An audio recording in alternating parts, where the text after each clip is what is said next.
O Senhor esteja convosco.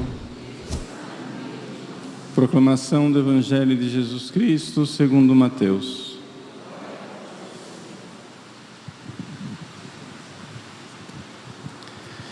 Naquele tempo, disse Jesus a seus discípulos: Nem todo aquele que me diz Senhor, Senhor entrará no reino dos céus, mas o que põe em prática a vontade do meu Pai que está nos céus. Portanto, quem ouve essas minhas palavras e as põe em prática é como um homem prudente que construiu sua casa sobre a rocha. Caiu a chuva, vieram as enchentes, os ventos deram contra a casa, mas a casa não caiu, porque estava construída sobre a rocha. Por outro lado, quem ouve essas minhas palavras e não as põe em prática é como um homem sem juízo que construiu a sua casa sobre areia. Caiu a chuva, vieram as enchentes, os ventos sopraram e deram contra a casa, e a casa caiu e sua ruína foi completa. Palavra da salvação.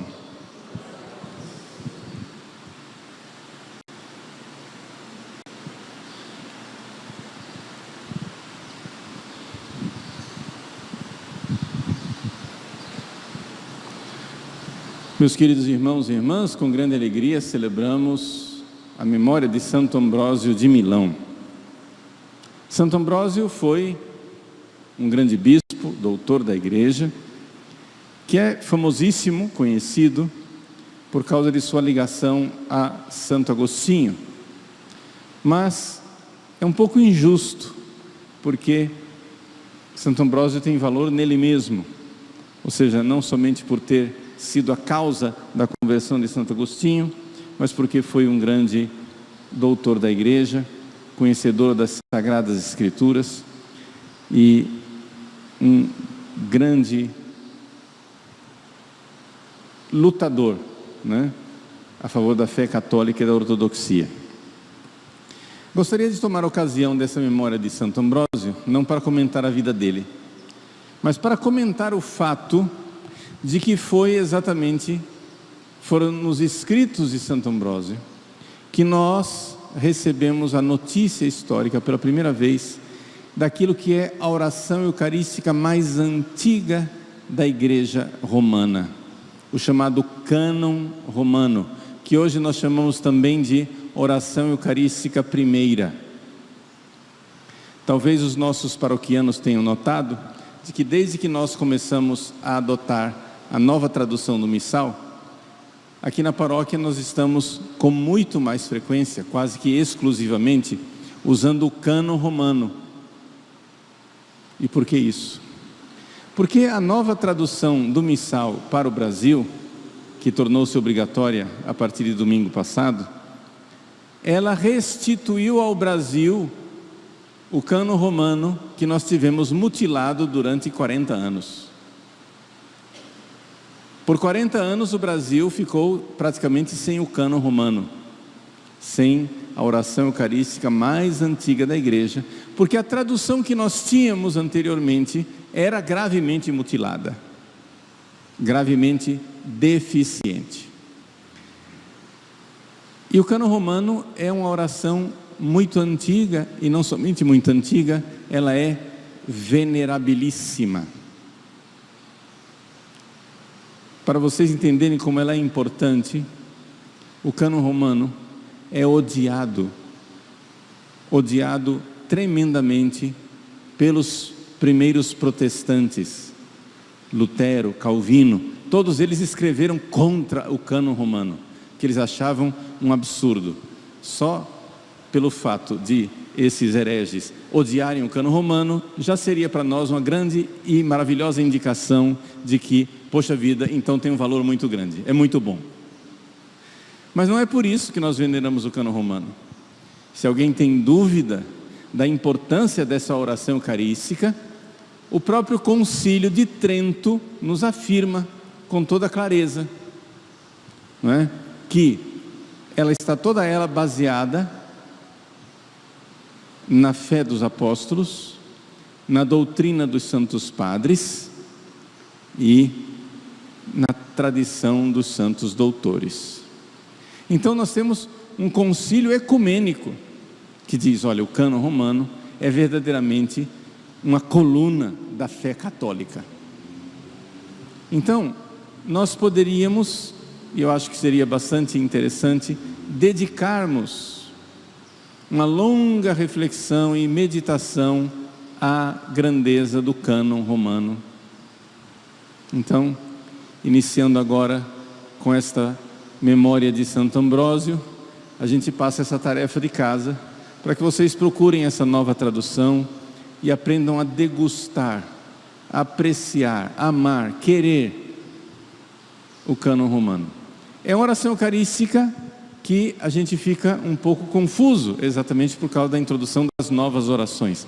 As novas orações, elas abandonaram a arquitetura tradicional da oração eucarística.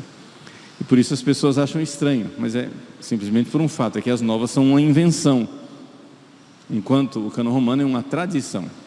Ou seja, foram estas palavras que santificaram a igreja durante séculos. Era a única oração eucarística do rito romano durante séculos e séculos. Então, já que ela santificou muitos, confirmou a fé de muitos, porque essas palavras foram usadas em latim por milhares de santos canonizados. Então, só isso já eleva essas palavras a um patamar de grandeza. E por isso, vamos aprender a amar, venerar, querer, honrar o cânon romano. Só gostaria de apresentar alguns toques maravilhosos da nova tradução, que nos restituiu a grandeza do cânon romano. Por exemplo, como começa o cânon romano, não é? Começa: Pai de misericórdia, quem sobe em nossos louvores, suplicantes, vos rogamos e pedimos. Esse suplicantes é maravilhoso. Por quê? Porque o cânon romano, na liturgia antiga, o padre faz um gesto e se inclina apoiado no altar, porque ele sabe que o que ele vai começar é tão sagrado que ele não pode começar isso com suas próprias forças. Ele tem que começar apoiado em Cristo. E apoiado no altar, o padre diz: Teigitur clementissime pater per Iesum Christum filium tum dominum nostrum. Então, a vós, Pai, né, clementíssimo, por Jesus Cristo, não sozinhos, apoiados em Cristo, súplices, português agora, suplicantes, vos rogamos e pedimos, que aceiteis e abençoeis estes dons, estas oferendas, este sacrifício puro e santo. Vejam que a linguagem é elevada, a linguagem é a linguagem que nós devemos nos revestir para falar com Deus, né? Não somente, o cânon nos diz que nós oferecemos em primeiro lugar, in primis quotibi oferimus, ou seja, oferecemos antes de tudo, diz a tradução nova, antes de tudo, in primis, em primeiro lugar, pela vossa Igreja Santa e Católica. A missa é oferecida em primeiro lugar pela Igreja. Em primeiro lugar, para que Deus conserve a Igreja, porque a Igreja é o corpo de Cristo. Deus conserve a Igreja intacta. Como? Concedei-lhe paz e proteção. Não é? Aqui nós temos a proteção dos ataques de fora e a paz na comunhão interna da igreja na mesma fé, né? unindo-a num só corpo e governando-a por toda a terra. Nós na missa pedimos a Deus, em primeiro lugar, que Ele governe a igreja. Ele é o pastor. Nós não podemos ficar como ovelhas sem pastor. Ovelhas dispersas sem um pastor que nos conduz. E então nós pedimos, já que pedimos em primeiro lugar pela igreja, pedimos em primeiro lugar, não lá como as outras orações eucarísticas que pedem bem depois. Em primeiro lugar, rezamos pelo Papa, rezamos pelo Bispo e por todos os que guardam a fé católica que receberam dos apóstolos. A palavra católica aqui aparece, né? Que guardam a fé católica. Nós rezamos por aqueles que guardam a fé católica. Que Deus nos dê santos, numerosos, católicos pastores, que guardam a fé católica que receberam dos apóstolos. Aí o cânon passa em um primeiro momento de silêncio. É o memento dos vivos. É a oração que nós fazemos pelas pessoas vivas. Acabamos de rezar por aqueles que são os mais importantes, os chefes, o Papa e o Bispo. Agora rezamos pelas pessoas que nós queremos rezar. Em silêncio, o padre para e você reza pelos vivos. Não é ainda a oração pelos mortos. Que circundam este altar, dos quais conheceis a fé e a dedicação em vossos serviços. Vejam como foi restituída a beleza da oração antiga. Por eles, ou seja, por vocês que estão aqui, circundando o altar, nós vos oferecemos, nós padres, vos oferecemos. E também eles vos oferecem. Nós padres oferecemos o sacrifício da missa, e vocês oferecem o sacrifício da fé. São dois sacrifícios diferentes. Orai, irmãos e irmãs, para o que o meu e o vosso sacrifício são sacrifícios diferentes, né? Então, essa é a primeira coisa. Depois vem aquela parte chamada em comunhão, comunicantes. No comunicantes volta, né, o primeiro lugar. Em comunhão com toda a igreja, celebramos em primeiro lugar a memória da Mãe de nosso Deus e Senhor Jesus Cristo, a gloriosa sempre Virgem Maria. Vejam como a linguagem ficou mais solene, mais bonita, né? Em primeiro lugar oferecemos pela igreja que está aqui na terra. Aí olhamos para o céu, em primeiro lugar a Virgem Maria. Que maravilha, que maravilha. Gente, dá para fazer um retiro só sobre o cânon romano. Dá para a gente ficar horas e horas degustando, né? Degustando essas maravilhas que santificaram a igreja durante os séculos, né? Então, pedimos a Ele: aceitai a oblação dos vossos servos, que são os padres, e de toda a vossa família, que são os leigos. Dai-nos sempre a vossa paz, livrai-nos da condenação eterna. Essa palavra eterna tinha sumido do missal. A condenação não é um tempinho, é eterna. Condenação eterna. Acolhei-nos entre os vossos eleitos. E aí então acontece o momento da consagração. No momento da consagração nos foi restituídas as palavras santas que atravessaram os séculos, em que na véspera de sua paixão Ele tomou o pão em suas santas e veneráveis mãos. Muito obrigado aos nossos bispos por nos darem de volta estas palavras. As santas e veneráveis mãos de Jesus. Elevou os olhos ao céu, a vós, ó Pai Todo-Poderoso, pronunciou a bênção de ação de graças, partiu o pão e deu aos seus discípulos. Na hora da consagração do cálice, voltam as palavras maravilhosas: tomou este precioso cálice. Essa palavra tinha desaparecido. Precioso cálice. Um cálice que é o preço, o preciosíssimo sangue. É o preço de amor que Jesus pagou por nós. Este precioso cálice em suas santas e veneráveis mãos. Meus irmãos, que maravilha essas palavras que nós então temos. Outras coisas voltaram, que é típico do rito romano, uma espécie de repetição de ideias, mas que na verdade não é repetição, né? Esse sacrifício puro, santo, imaculado, pão santo da vida eterna, cálice da perpétua salvação.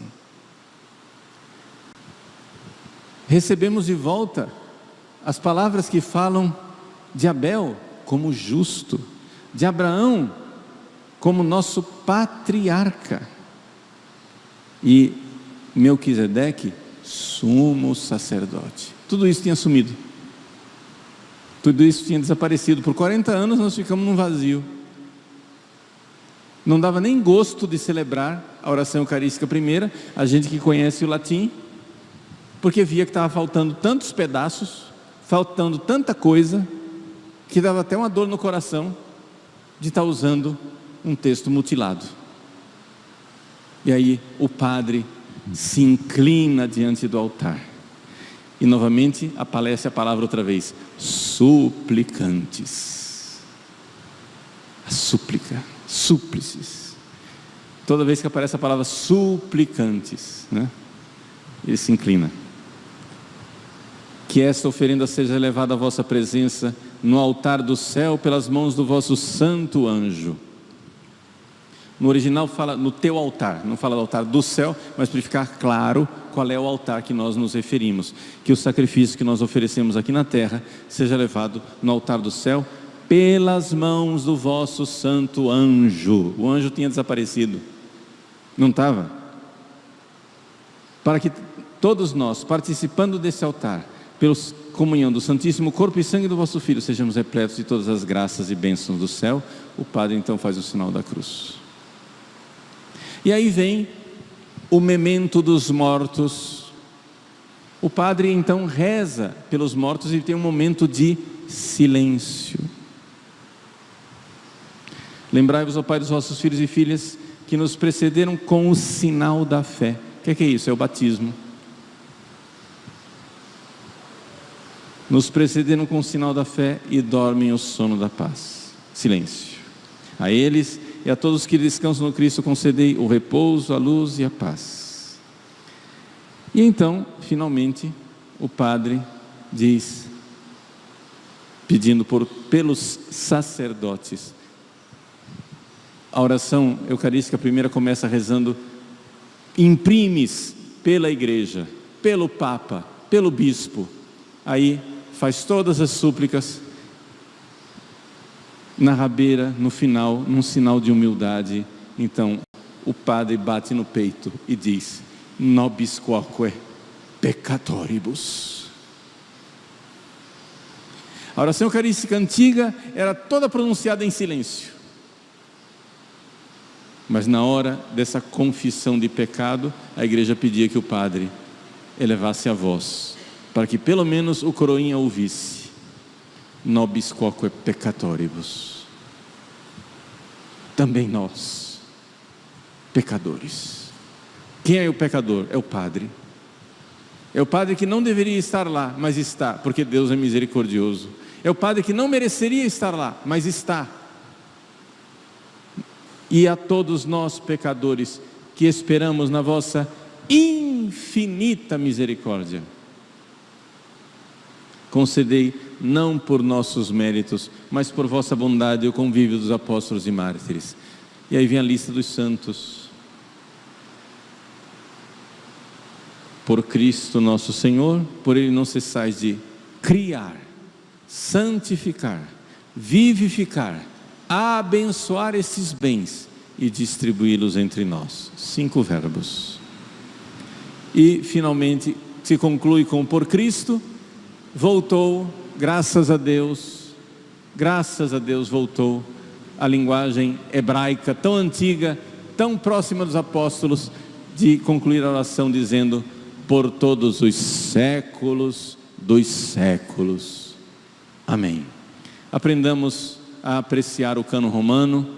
A primeira testemunha da tradição antiquíssima da igreja foi Santo Ambrósio.